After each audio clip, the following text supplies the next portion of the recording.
Good morning, good afternoon, good Sunday again. This morning, yan po ay papakilala ko sa inyo ang ating isang entrepreneur na talagang nagsimula at walk the talk, no? So, pakilala natin yung the lady behind Daylight, si Marifel. Mafel, kamusta? Good morning to you. Hi, Sir Boots. Good morning po, and to all our Oo. viewers right now. Yes. So, Mavel, ano ko nga, bakit ba talagang Daylight? Bakit ano ba yung pumasok na inspirasyon sa iyo at bakit ka nagkaroon ng negosyong tawag ay Daylight Cafe? Actually, sir, yung Daylight Cafe, nabuo siya dahil we wanted to make a coffee for the community that will serve delight in every cup. Kumbaga, sir, na sobrang sarap ng kape. Kapag ininom siya ng mga customers, it will brighten up their day. Ba, maganda yan ha. It will brighten up their day. Hindi ba talaga naman parang nakaugalian na yan, no? Matagal na yan, mga ninuno pa natin yan, di ba? Paggising sa umaga ay kape, di ba? Opo, sir. Di ba? Yung bang naalala ko yung lolo ko nagpapakulo ng isang ano ba yung takore ba yon? Na may mga coffee bean, dried coffee, ano yung ginisa niyang coffee at nagro-roast pa siya ng coffee, no? Mahirap pala mag-roast ng coffee, no? Mano-mano. Opo, sir. Okay. Actually, when we were even starting, no, naging part din po yun ng research namin. Yung mga local na coffee shops ba. Lalo na, sir, dun sa Cordillera area. So, Hmm. na-witness ko din yun, sir. Yung mga traditional way of roasting and preparing coffee. Oo, so hindi ito yung mga makabagong kumbaga ngayon yung modern technology, di ba? Para bang and then tsaka at the same time, isa sa natutunan ko pala, yung palang kape, yung coffee beans na yan, ay talagang hinahandpick ba? Totoo? By the hand at hindi pwedeng pitasin kahit meron pang mga bobot na kape? Na Yes, beans ba sir. yun? Opo, Ha? very, very, very important yun, sir, no? Crucial siya in terms of yung quality ng ating coffee beans. So, Oo. lalo na, sir, yung mga specialty grade na coffee, handpicked talaga yan. From sorting, harvesting, uh, pinaghirapan ng mga farmers natin. Oo, tsaka hindi ba ang kape talaga, hindi naman talaga tumutubo yun sa plain land, patag, Yes, di ba? sir. Para sa Ah, Benguet, no? Mga opo. nasa Rabin, no? Mga nasa Bangin. At Opo, sir. buwis buhay talaga yung ginagawa ng mga coffee farmers, ha? Ah, ako inagulantang kasi sabi ko, wow, bawat kape pa lang iniinom ko ay iniisip ko na 45 times na binuwis ng buhay ang sino man taong nag-handpick nung cherry na yon, di ba? So, ganun. Tama, sir. So, paano ka ba napasok sa kape? Yan, Maribel. Paano ka nga? Sa totoo lang, sir, ako po ay isang registered pharmacist. Aba, Gra- mukhang malayo ang, ata yung ating well, anyway, pharmacist is always concocting something, di ba? Parang Yun gano'n, nga, di sir. ba? So, parang instead na gamot ang ginagawa ko, napunta ako sa line ng food and beverage. Na-enjoy ko kasi talaga, sir, yung coffee. So, isa sa mga dahilan kung bakit ako na-indulge to the coffee shop business. When I was studying, madami kaming sleepless nights, sir. So, kape-kape. Dami ko na-try na coffee talaga. Especially nung mag-board exam ako. So, after that, nag-practice pa ako ng pharmacy. Pero along the way, na-realize ko na this is something that I really wanted to do. Kaya po Pero nung, maganda yung sinabi mo, ha? You have to realize, kasi may mga taong dead set na, no? Kumbaga wala nang desisyon except eto na nga pinag-aralan ko, eto gusto ng magulang ko, pagtiisan ko. Pero ikaw, anong ginawa mo? actually sir, nung umpisa, try muna ako mag-mix ng mga flavors, ganyan. Pati kung ano-anong klase ng coffee beans. Since mahilig din ako sir magbiyahe, madami din ako natatry na mga cafe sa iba't ibang lugar. So from there sir, yung mga gusto ko na lasa, tinatry ko siya i-modify para gawing very personalized pa, sir. So kung nagagamit mo yung paano ko siya gusto. nagagamit mo, nagiging pagka-pharmacist mo pala. Try and try, make sure dito. But anyway, so finally, ganong katagal mo ginawang decision yan bago ka gumawa ng final decision? Actually, sir, ano to in the middle of COVID. So, pandemic siya. Patapos na yung pandemic, medyo nagre-relax na yung mga quarantine hanggang sa napagdesisyonan ko na magsimula sa garahe. Start lang muna po sa harapan ng bahay, try magbenta.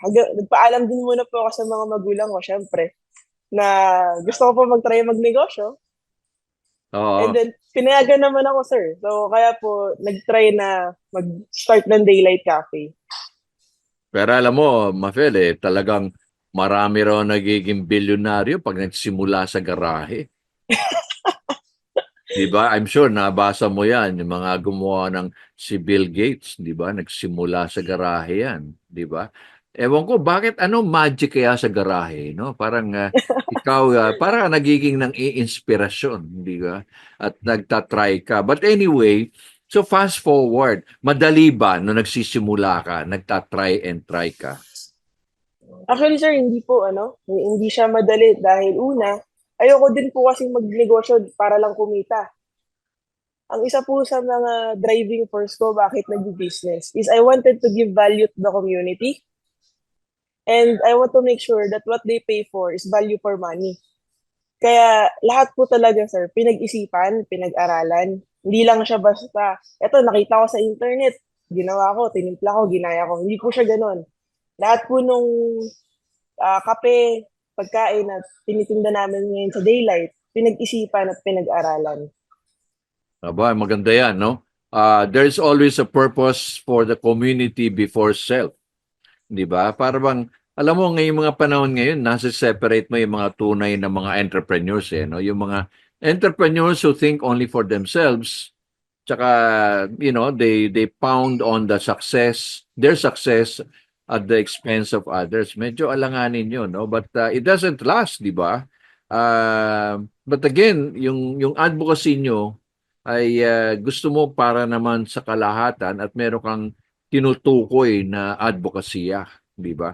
So, Yes po. paano ka nga pala nagkaroon ng logo niya nandiyan sa likod mo? Ano ba yan? Alam mo, minsan ang nagiging entrepreneur hindi madali rin, no? Pag nag-isip ka ng logo, nag-isip ka nga ng pangalan, pero mag-iisip ka ng logo, paano ka ba naka-arrive ng ganyan, Mapel?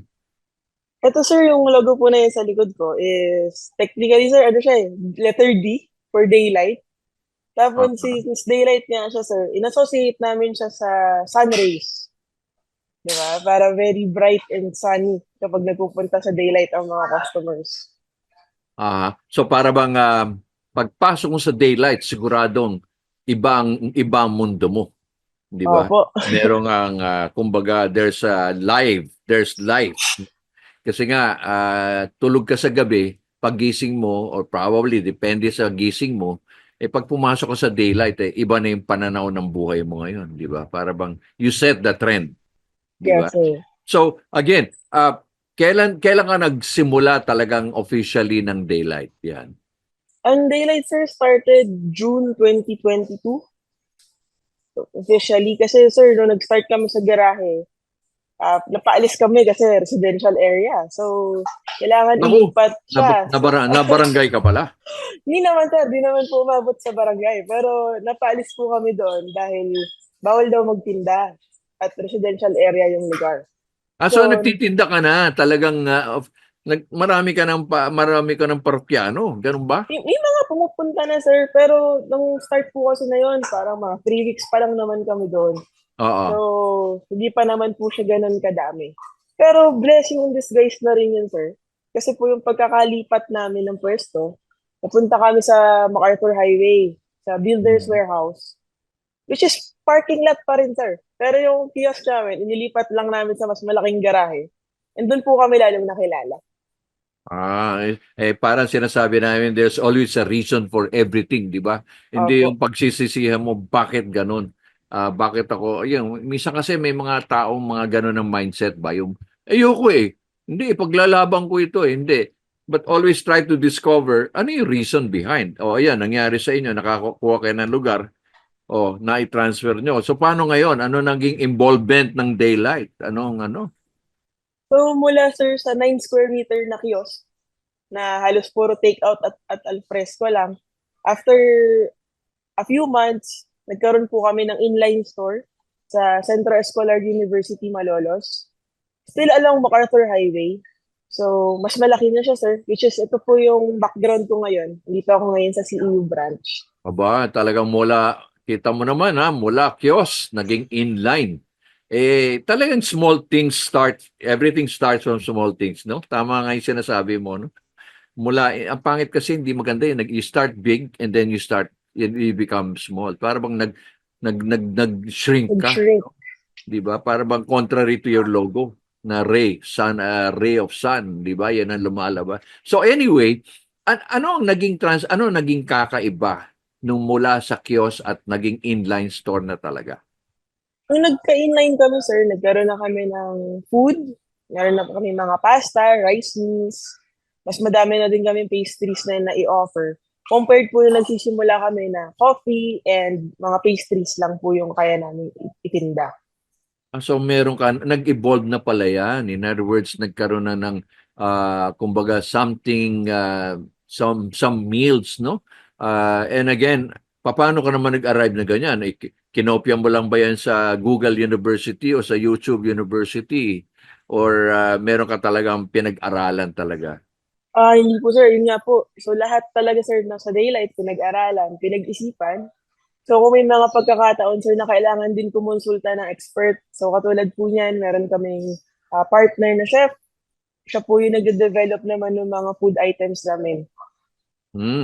Yan ang importante. Alam mo, you cannot be a man by all by yourself. No man is an island. Ika nga, ano. At kailangan mo ng collab. You know, yung mga, ito na ngayon ang sinasabi ng mga panahon ngayon, collab. No? You collaborate. No? So, nagkaroon ka ng chef at you concocted something, some menu para sa ganon. So, paano naman, ano ang reception ng mga tao ngayon sa Daylight? Actually sir, madami kami mga loyal customers na natuwa din. Kasi they have more options. At the same time, na nagka-inline store kami, they have a more comfortable place to meet friends and family. So, aside from that, sir, yung mga students din na nagpupunta, mga working people na minsan they need a place to work or to meet people. Dito na din po sila nagpupunta. So, ang point natin na expansion ngayon, ano ba ang plano ngayon ng Daylight, Mafel? So ngayon, sir, we're into franchising Mm-hmm.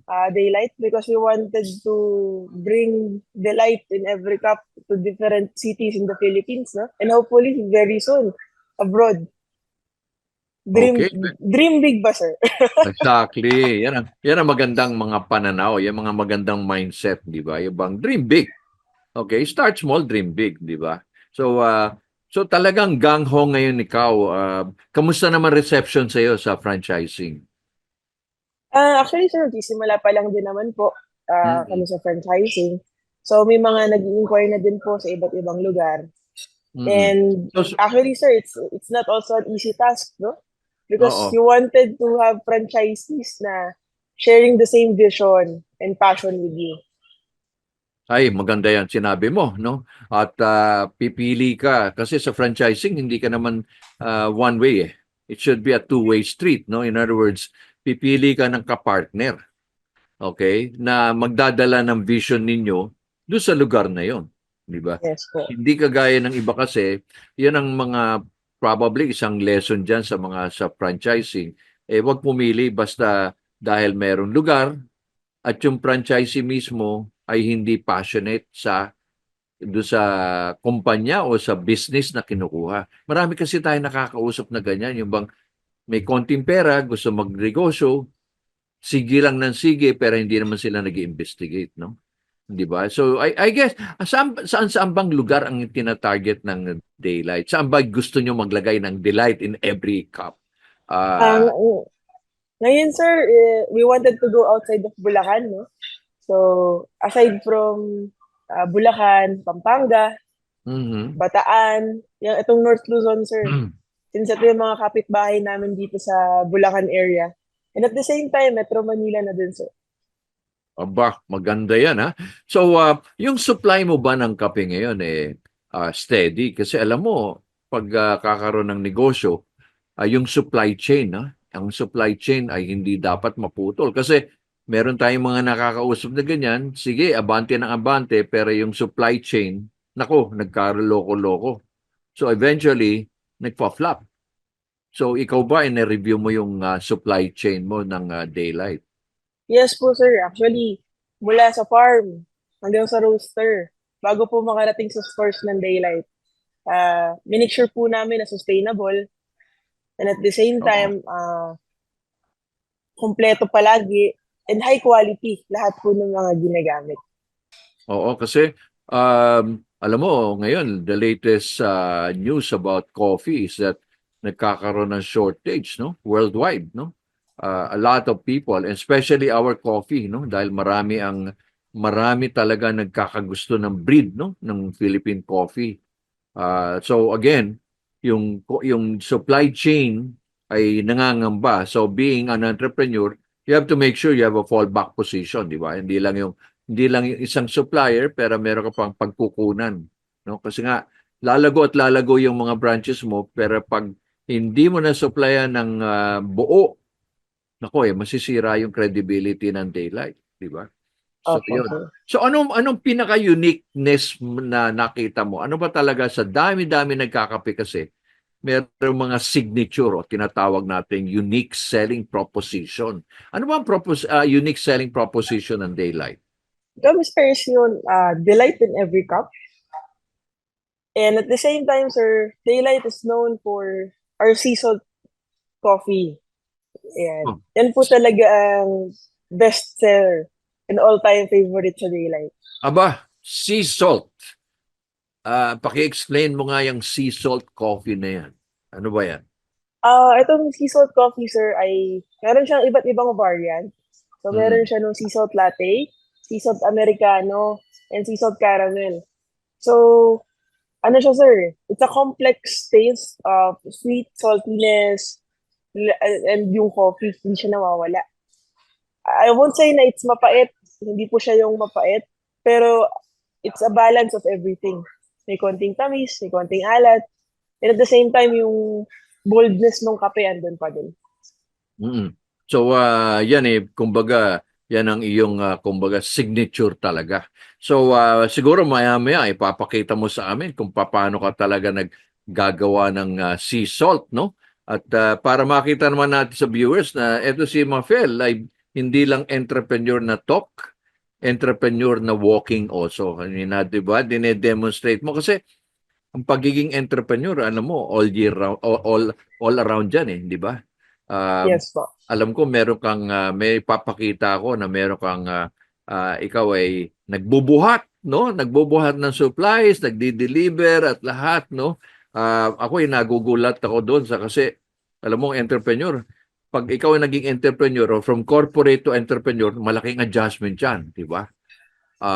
Hindi lang ikaw yung naka-necktie o nasa kotse o nasa behind the desk, pero everything, di ba? Ano bang experience mo doon nung ginagawa mo lahat, nung ikaw ay hindi ka pa maka-afford ng maraming tauhan? Ano bang Nung, pumasok sa isip mo? Hindi ka ba nagsisi sa pagkakapalit ng iyong karera?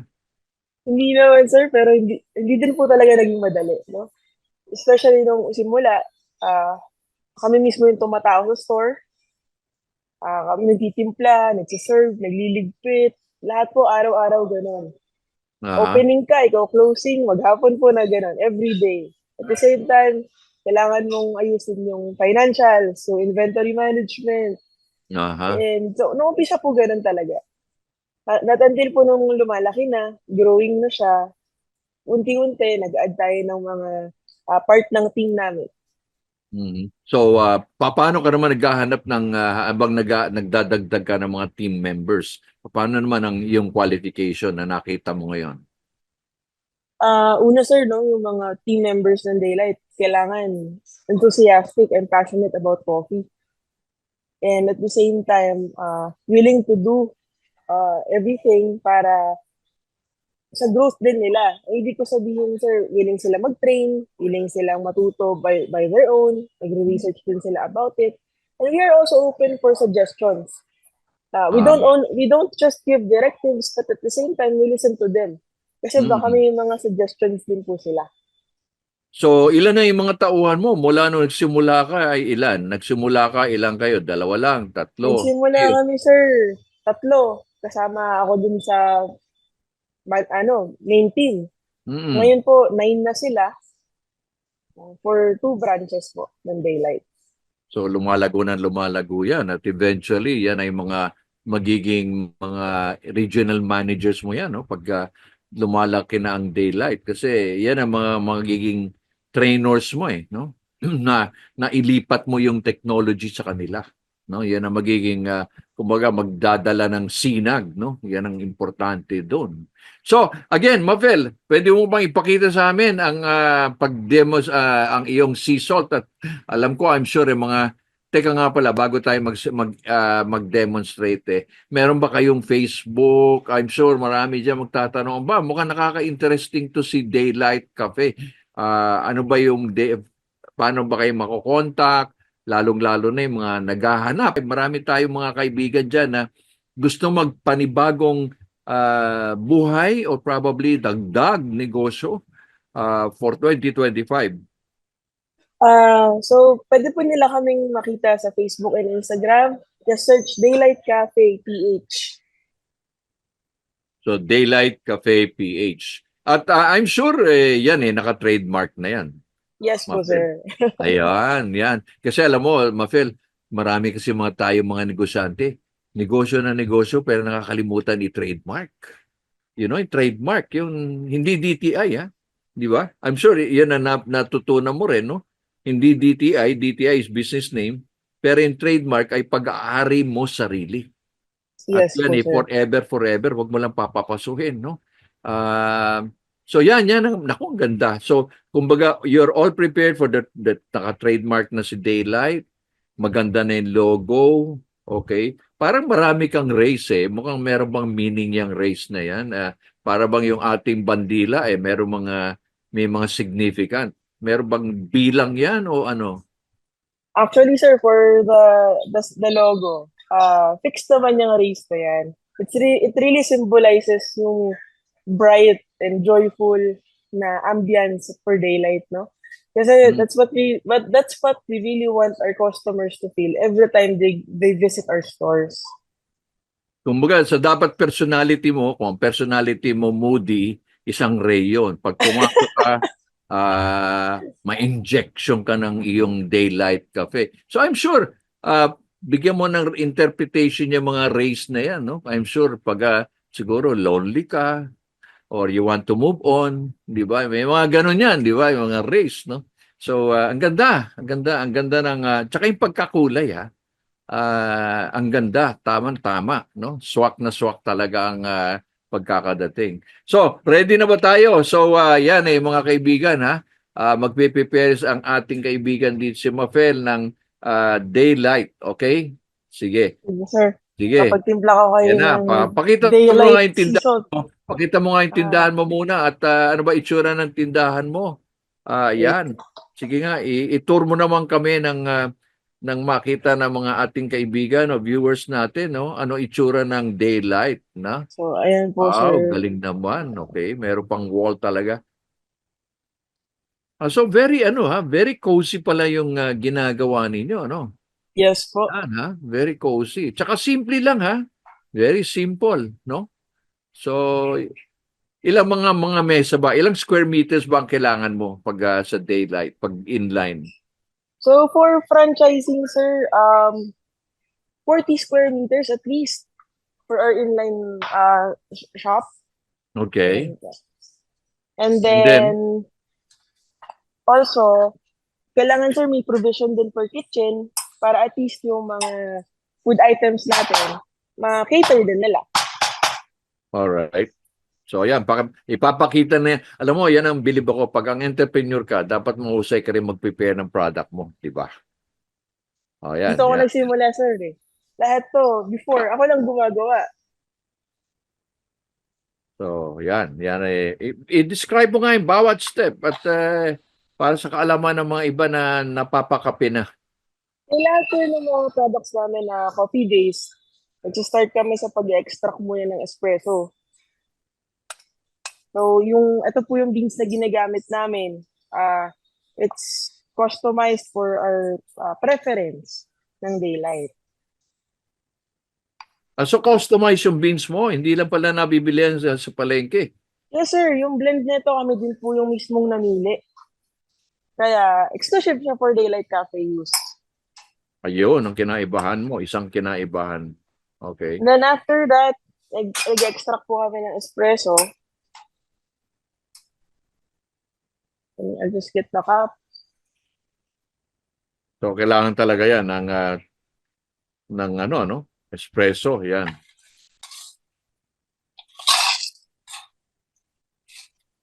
So, in other words, every cup talagang customized, no? Preparation. Yes, sir. Everything is freshly made.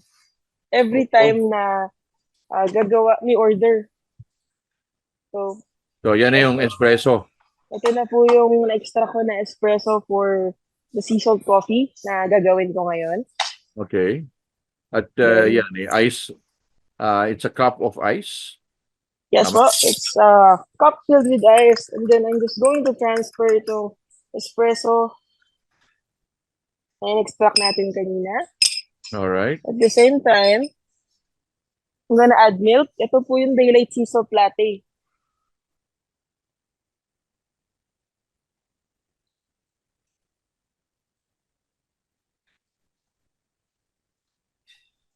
Ano yung Then, dinadagdag mo niyan? fresh milk po, sir. Okay. Full cream milk. All right. And then afterwards, yung daylight sea salt cream. Ito, sir, kami din mismo ako nag-formulate at gumawa. So, anong tawag dinadala- mo dyan? Ang tawag mo dyan ay daylight, ano? Sea salt cream. Ayun, daylight sea salt. Yan ang mga tinatawag natin proprietary. In other words, Yes, sir. nasa kanilang formula. All right? So, add lang namin siya, sir, sa drink. And then, meron na tayo daylight sea salt latte. Wow, i-close up nga natin yan. Anong itsura natin yung i-close up mo nga, Mafel, yung ating pinrepair mo dyan. Yan. Yan. Ito po, sir. Wow. So, ano sizes niya yung sea salt na yan, yung piniprepare nyo? So, Ano ba ang varieties yan? For all our stores po, sir, we serve 22-ounce drinks for ice, and then 12 ounce po for the hot drinks. And then for the sea salt coffee, sir, we have 3 variants for the coffee base: daylight sea salt latte, daylight sea salt americano, daylight sea salt caramel. And for the non-coffee, we have daylight sea salt chocolate. Oh, marami palang variety, no? So, ano ang mga price range niyan, Mafel, more or less? The range? It's around 175 pesos po, sir, to 195 pesos. Okay. So, yan ang ano doon. So, mabalik tayo kung halimbawa may franchisee, ang franchisee ba ay undergoes training ba or talagang yung mga tao lang niya talaga ang kailangan mag-train? Ano bang sistema ninyo? Kasi may mga franchisor na ganyan na they insist the franchisee has to train first before their staff. Ano bang strategy niyo ngayon, Mafel? Actually, sir, very important to yung franchisee itself mag-undergo ng training. Mm-mm. Kasi at least what happened to their people, biglang may kailangan mag-duty, kaya nilang pumunta din sa store, i-manage, and at the same time, alam din po nila at their level yung mga processes and standard na processes ng daylight. Mm. So, yun importante. They have to know first kasi may investment sila, di ba? Nag-i-invest sila sa iyo eh. Rather sir. yung mga tao lang, di ba? So, tsaka they must be committed. Like, yung ginagawa mo na yan, hindi easy yun, no? I mean, to start from the espresso to the customized beans at lahat-lahat, no? So, Mafel, mabalik tayo ngayon doon sa mga nanonood sa atin. I'm sure they want to start a business. Ano ba ang 3 takeaways mo na pwedeng ibahagi doon sa mga nanonood sa atin based on your experience of starting a business, ano mga tatlong takeaways mo? Una, sir, no? For me, pag mag-business kayo, kailangan meron kayong purpose. Ano yung dahilan? Bakit Purpose, nyo no? gagawin yung business na yun? Okay. Ano ba yung mga kaya nyong gawin, isakripisyo para sa negosyo na yon? Dahil, sir, sabi ko nga po kanina, hindi siya madali. So, every time na mahihirapan kayo, babalik kayo dun sa purpose na yun. Bakit nyo siya ginagawa? Mm. Okay. Know your purpose and going back to what your purpose is, no? Pag ikaw ay nagkaroon ng dead end. So ano pa ang pangalawa? Pangalawa, sir, is to value your people. Value those people working around you, and they will help you to reach your goals din, sir, sa business. Very good. Value your people kasi meron kang purpose pero you don't have your people or you keep changing your people, bali wala rin, di ba? Yes, So you po. cannot be by yourself, di ba? Tama nga. Okay. Pangatlo. Pangatlo, sir, they have to really invest in research and studying kung ano yung gusto nilang pasukin. Hindi pwedeng dahil nag-trend lang isang business, papasok ka na doon. Kasi yun, sir, yung para sa akin, mabilis mag-die down. Dahil hindi talaga nila pinag-aralan, hindi nila pinag-isipan. Kailangan bago nila pasukin yun, naiintindihan nila yung mga proseso within it and willing silang mag-aral at mag-dive deep pa dun sa industry na yun. Oo, kasi alam mo pag when you stop learning, everything becomes nagkakaroon ng stagnation, di ba? Para bang nawawala, no? Nawawala yung yung moving on, no? Kasi Yes, po.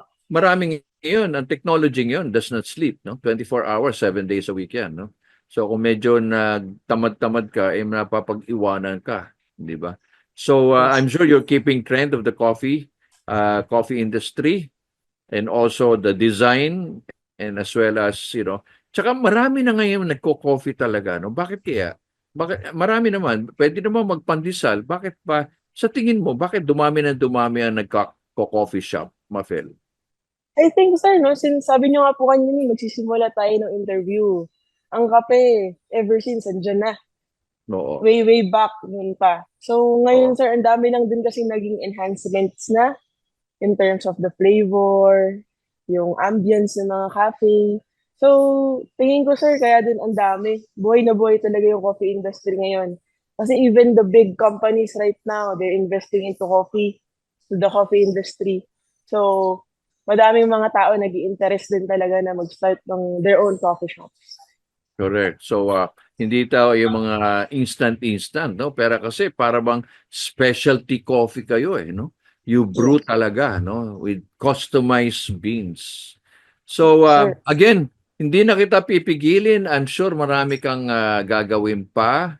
At again, Mafel, good luck to Daylight Cafe, especially pag nagpa-franchise na kayo. Nako, probably 2025 will be the year for Daylight Cafe. You know, ano ba sabi mo? Giving delight, no? Giving delight in every cup. in every cup. Ba, talagang makakabuhay talaga yung cup na yan. Alright, maraming salamat, Mafel. And Thank again, you, Sir wish you all Woods. the luck. At balitaan mo kami pag ikaw ay nag-global na. I'm sure baka naman mabalitaan ko na lang si Mafel ay nasa Amerika na sa 2025. It's not far, di ba? So yan, maraming salamat. Good luck. And again, another entrepreneur that you have seen who walks the talk. Okay? Thank you, So sir. again, thank you. Thank Bye-bye. you. Bye.